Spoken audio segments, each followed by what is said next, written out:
Bangsa yang besar adalah bangsa yang menghargai perjuangan para pahlawannya. Assalamualaikum warahmatullahi wabarakatuh. Senang sekali pada kesempatan kali ini saya Pak Heri Widodo masih bisa menjumpai kalian untuk belajar bersama-sama tentang sejarah. Dan di belakang saya ini adalah salah satu tempat yang bersejarah, khususnya untuk yang tinggal di Pulau Jawa. Mari pada kesempatan kali ini kita akan menguak sejarah perjuangan apa yang pernah terjadi di tempat ini. Mari kita simak tayangan berikut ini. Gua Selarong adalah nama salah satu tempat di wilayah Kabupaten Bantul, Provinsi Daerah Istimewa Yogyakarta. Gua Selarong merupakan salah satu saksi bisu tentang perjuangan rakyat Indonesia menentang penjajahan Belanda. Di tempat inilah salah seorang pahlawan kita berjuang melakukan pembelaan pada masyarakat. Disinilah terjadi peristiwa Perang Diponegoro atau yang sering kita kenal sebagai Perang Jawa. Nah, apa yang disebut sebagai Perang Diponegoro ataupun Perang Jawa dan siapa saja yang terlibat di dalamnya? Mari kita pelajari pada pertemuan kali ini.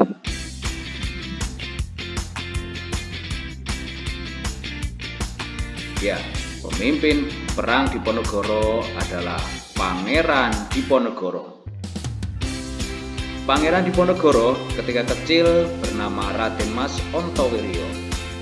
Beliau adalah kelahiran Yogyakarta tanggal 11 November tahun 1785. Nama ayah adalah Hamengkubuwono III, yakni raja ketiga dari Keraton Yogyakarta.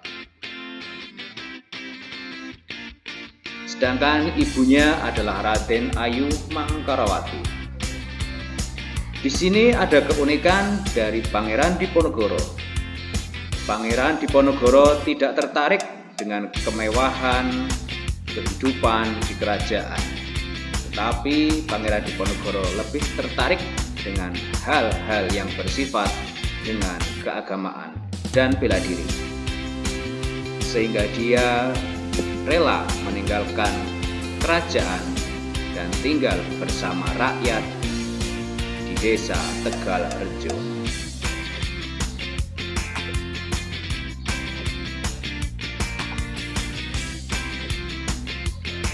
Perang Diponegoro diawali dengan sebuah kisah pada tahun 1825. Belanda akan membangun jalan raya yang melewati makam leluhur Pangeran Diponegoro. Di sini Belanda sudah memasang patok-patok batas yang akan dibangun jalan raya. Pangeran Diponegoro tidak terima dan patok-patok itu pun dicabut. Namun di sini Belanda memasang kembali patok-patok tersebut. Disinilah mulai terjadi perselisihan antara pihak Belanda dengan pihak Pangeran Diponegoro. Selain itu, pembuatan jalan raya, pembebasan jalan raya dilakukan oleh Belanda dengan sewenang-wenang pada masyarakat dan tidak menghargai sama sekali adat istiadat yang ada di wilayah setempat. Melihat hal ini, Pangeran Diponegoro tidak tega ketika melihat rakyatnya ditindas. Ketegangan pun semakin menjadi-jadi antara Pangeran Diponegoro dengan Belanda. Bahkan hal ini menjadikan Pangeran Diponegoro menjadi antipati. Belanda menyurati Pangeran Diponegoro bermaksud menanyakan tentang maksud Pangeran Diponegoro tidak setuju dengan adanya pembuatan jalan raya. Namun belum sempat Pangeran Diponegoro membalas surat dari Belanda, tempat tinggal Pangeran Diponegoro saat itu, yakni di Desa Tegalrejo, tiba-tiba diserang oleh Belanda.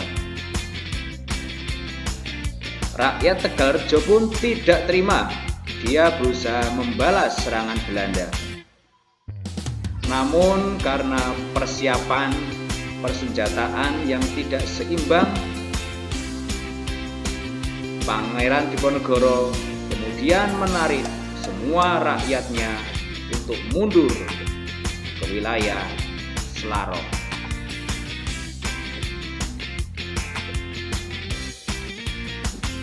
Pertempuran pun terus terjadi, silih berganti, dan pada tahun itu juga Ontowiryo atau Pangeran Diponegoro dibantu dengan Sentot Prawirodirjo dan Kiai Mojo melakukan strategi perlawanan terhadap Belanda.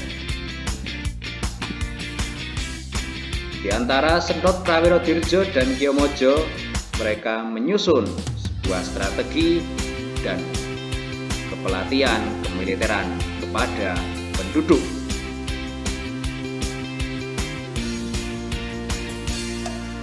Mengingat persenjataan yang kalah modern, perlawanan menggunakan teknik perang gerilya, yakni menyerang secara mendadak dan menghilang serta bersembunyi kembali.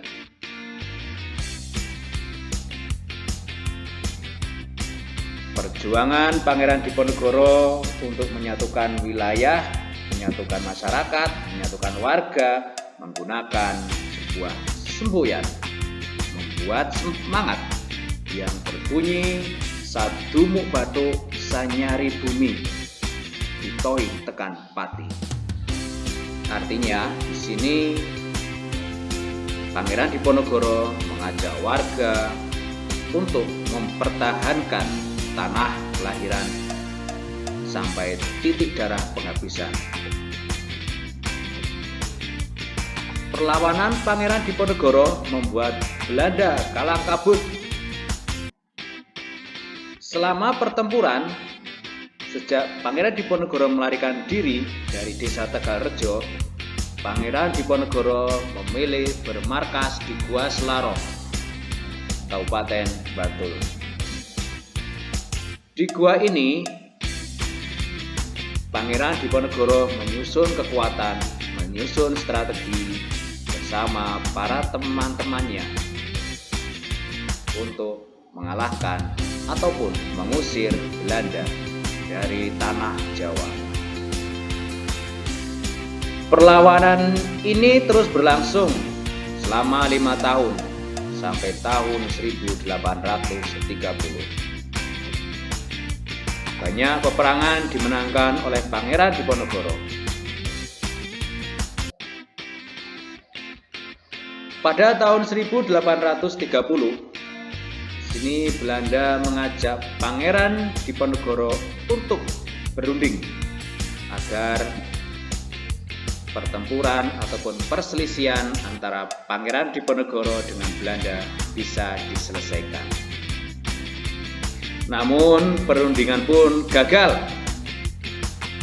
Kemudian Belanda menangkap Pangeran Diponegoro dan dipindahkan ke Beteng Rotterdam yang ada di Makassar, Sulawesi. Pangeran Diponegoro akhirnya wafat pada bulan Januari tahun 1855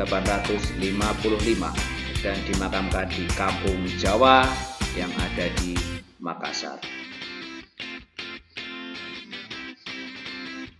Nama Pangeran Diponegoro sangat terkenal dan abadi di telinga warga masyarakat Jawa, karena tidak hanya di Yogyakarta terjadi pertempuran, namun karena apa yang dilakukan Pangeran Diponegoro menjadikan dan membakar masyarakat-masyarakat yang lain untuk melawan Belanda.